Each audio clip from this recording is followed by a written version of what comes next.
반갑습니다. 비트코인 타점 전문 채널 타점쟁입니다. 이번 강의에서 배워볼 것은 나만 없는 급등 알트코인 매수하는 방법 2편으로 이제 심플하게 알려드린 적이 있었던 매물대와 지지 저항의 강의입니다. 이 부분을 원래 가장 빠르게 강의하는 게 맞지 않았나 싶을 정도로 중요한, 그리고 이 차트라는 것을 사람들이 보게 된 계기인 기술적 분석의 가장 중요한 뼈대라고까지 할 수 있는 부분입니다. 그럼 이게 왜 중요한 거지 하실 겁니다.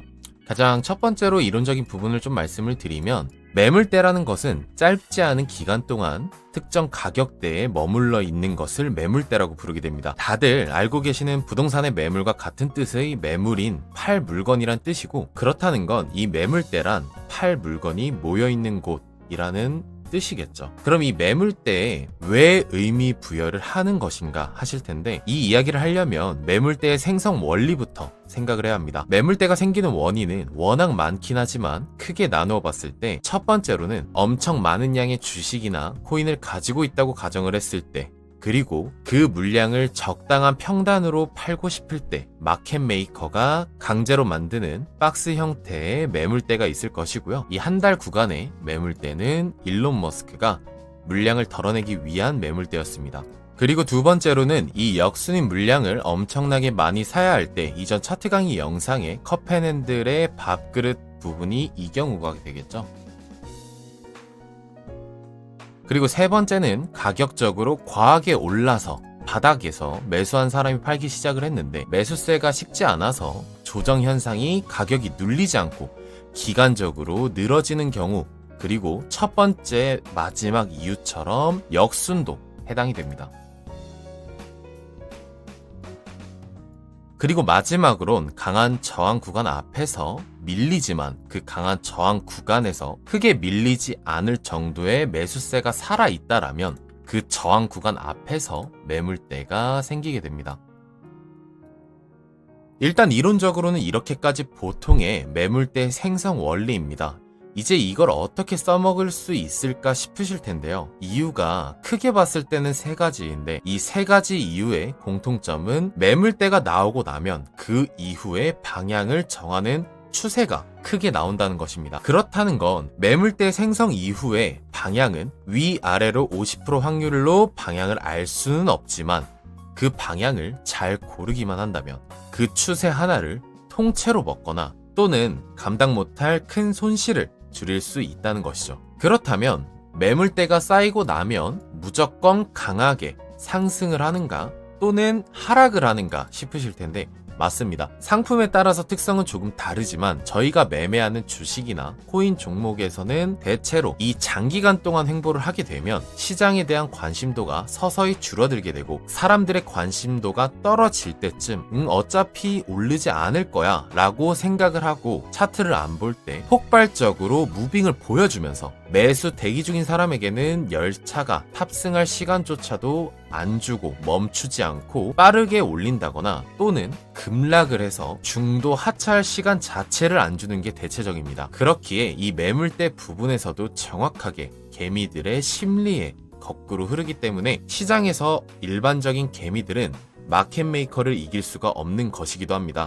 여기까지가 매물대의 생성 원리입니다. 그렇다면 이제 이것을 매매에 어떻게 써먹을 것인가 생각을 해보셔야 할 텐데, 아까 말씀을 드렸듯 이 매물대는 어딘가의 지지 저항 라인 앞에서 또는 큰 무빙 이후에 어느 정도 고래가 익절손절을 실행하면서 나오게 되는 것이라고 말씀을 드렸는데, 그냥 쉽게 설명드리면 큰 무빙 이후에 매물대가 생긴다 라고 생각을 하시면 되고, 이 매물대의 특성은 마켓 메이커가 물량을 덤핑할 때 만들었던 또는 매집할 때 만들었던 많은 개미들의 뇌 속에 박혀있는 그때 살 걸 하는 그 가격 또는 물려있는 가격이기 때문에, 만든 사람이 어떤 의도로 만들어졌던 간에 그 매물대는 지지나 저항이 작용을 하게 됩니다. 지지와 저항은 말 그대로 지지하다와 저항하다 라는 단어 그대로입니다. 특정 가격에서 더 이상 내리지 못하고 지지를 받았다. 특정 가격에서 더 이상 올리지 못하고 저항을 받았다. 이런 식으로 지지의 역수는 저항이다 라고 생각을 하시면 됩니다. 이 지지와 저항의 생성 원리는 기본적으로 수많은 사람들이 이 정도면 사기 좋다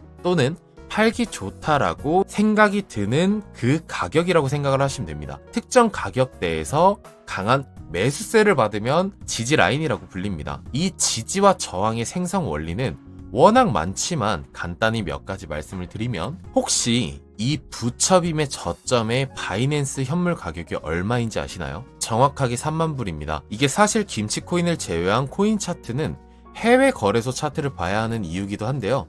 이것은 나중에 설명을 드리는 걸로 하고, 어떻게 하루 동안에 30%를 내린 날 더도 말고 덜도 말고 정확하게 3만 불이라는 가격을 찍고 올렸을까요? 사실 이게 호가창만 조금 봐도 알 수 있는 것이긴 한데, 기본적으로 시장에서 매매하는 사람들의 본능적으로 떠올리는 숫자는 대부분의 뒷자리가 0으로 떨어지는 자리입니다.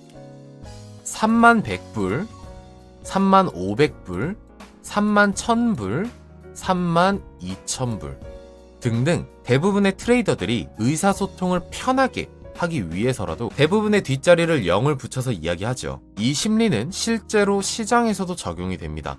이 뒷자리가 0으로 딱 떨어지는 가격대는 트레이더들이 지정가를 걸어놓을 때 굉장히 많이 걸어놓는 자리이기도 합니다. 내가 지금 만약에 자야 하는데 혹시 이게 자다가 가격이 내려오게 되면 내가 사고 싶었던 자리에서 매수를 받아야겠다 할 때 지정가를 많이 쓰시잖아요. 내가 만약 자는 동안 체결시켜주면 좋겠다 싶은 비트코인의 가격이 25,000불이라면 지정가를 어떻게 거시나요? 대부분의 딱 25,000불을 걸 겁니다. 이런 심리가 모이고 모여 뒷자리가 0으로 딱 떨어지는 자리에서는 지지와 저항이 나오는 경우가 덜어 있고, 선물 시장에서는 흔히 알고 계시는 스퀴징, 즉 선물 포지션이 강제로 손절 또는 청산이 되면서 반대로 매수 매도세가 적용이 돼서 추가적으로 밀리는 현상이 있을 때 이 심리적 지지 구간에서 멈출 때가 많습니다. 그 말인즉 저희가 만약에 매매를 하게 된다면 이런 심리를 이용해 단 한 틱이라도 미달값에 걸어두는 것이 체결될 확률이 높고,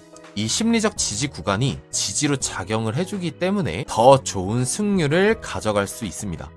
여기까지가 심리적 지지 저항이었습니다. 두 번째로는 아까 설명드린 매물대 그 자체가 지지 또는 저항 구간으로 작용할 때입니다. 매물대에서 지지 저항 라인을 뽑아내는 방법은 수없이 많지만 지금 설명드릴 것은 가장 보기 쉬운 가장 최근의 매물대 쌓인 구간의 지지입니다.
이런 식으로 가장 최근의 매물대가 생성이 되고 그 자리를 다시 되돌아가게 되면 그 매물대 진입하면서부터 지지 또는 저항이 나오게 됩니다.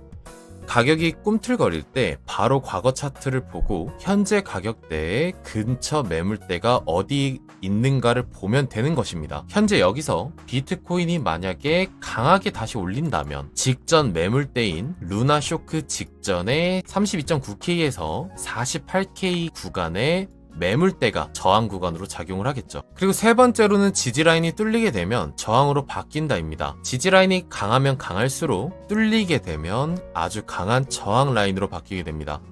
가장 최근에 저항을 수도 없이 받았었던 저 자리에서 올리고 나서 다시 빠질 때도 지지작용으로 작용을 했습니다. 아마 이 상태로 혹시 과대 낙폭이 나오더라도 저 구간에 다시 돌아오게 되면 단기적으로라도 지지로 작용할 가능성이 높습니다. 이런 식으로 모든 기술적 분석은 지금 당장에 새로 찾아내서 써먹는 것이 아니라 과거의 가격 변동에서 매매의 이유를 찾아내서 미래를 예측하는 것에 사용하게 됩니다. 그렇게 과거 차트를 많이 봐야 하고 그렇기에 많이 봐놓고 있다가 이 가격은 전에 저항을 많이 받았었던 자리였고 뚫어올리고 재차 다시 돌아왔으니 다시 한번 지지가 나오겠구나, 이런 식으로 매매에 이용할 수 있겠죠. 그리고 마지막으로 제가 항상 말씀드리는 내용입니다. 제 영상을 지금 시청하고 계시는 이유가 하나라도 내가 모르는 부분이 있다라면 그것을 알기 위해서 내가 남들보다는 더 정확하게 그 부분을 캐치를 하기 위해서 제 영상을 찾아보고, 그렇기 때문에 한 가지를 알고 있는 사람이 두 가지를 알고 있는 사람을 이 시장에서는 절대적으로 이길 수가 없습니다.